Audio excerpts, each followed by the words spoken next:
Sacking the Quarterback. Written by Samantha Towell. Read by Brittany Pressley.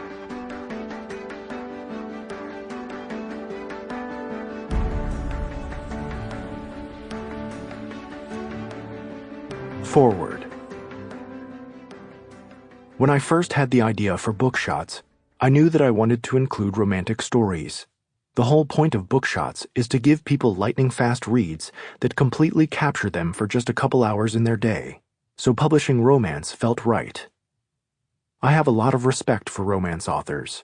I took a stab at the genre when I wrote Suzanne's Diary for Nicholas and Sundays at Tiffany's. While I was happy with the results, I learned that the process of writing those stories required hard work and dedication. That's why I wanted to pair up with the best romance authors for BookShots. I work with writers who know how to draw emotions out of their characters, all while catapulting their plots forward. This is one of those books that's guaranteed to draw out your emotions. Sacking the Quarterback is a romance that is charged with sexual tension. Author Samantha Towell does a fantastic job of putting her character, Melissa St. James, in an impossible position, persecuting a famous football player who she not only believes to be innocent, but finds wildly attractive.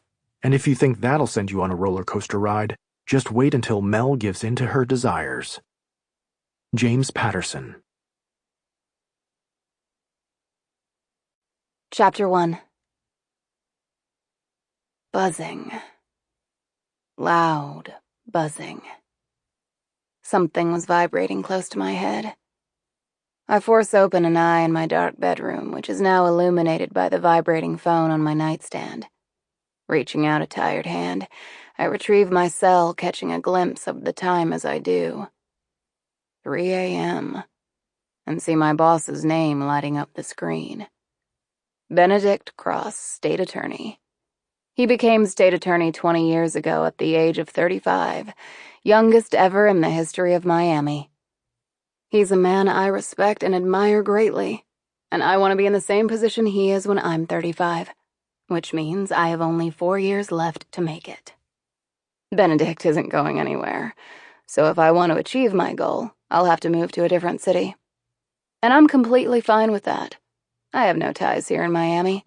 My career is one of the reasons I keep myself attachment-free. And it's also the reason I'm working myself into an early grave, answering work calls at 3 in the morning. It's nothing new. I've always had to work hard to get everything. Nothing has ever come easy to me. And I prefer it that way. It makes success taste all the more sweet. Ben? My voice is scratchy. Melissa, I'm sorry to call so late. Or early. Yeah, he says with a laugh. He knows I'm usually in the office by 6:30. I need you to go down to the police station on 62nd Street. It isn't out of the ordinary for Ben to ask me to go to a police station. Early morning calls aren't strange either, but they don't usually come in at this time. Being a state attorney comes with its perks. The satisfaction of knowing that I put the bad guys behind bars. But these visits to the police station can be tough. Okay, I say, collecting my thoughts. Who am I going to see? Grayson Knight. That makes me sit up and wake up a little more. The Grayson Knight? The one and only. I'm surprised to hear the name. Grayson Knight, quarterback for the Miami Dolphins, is football's golden boy and everyone's favorite player. Or, at least, everyone whose team isn't playing against him. He's also seriously hot. Not that it matters. I run a hand through my tangled hair. What's he done? Drug possession. My brows come up. He was arrested at Live an hour ago. Live is an exclusive club at the Fontainebleau, Miami Beach. A hotel the rich and famous frequent. Grayson Knight is high profile, and men like him think they're above the law.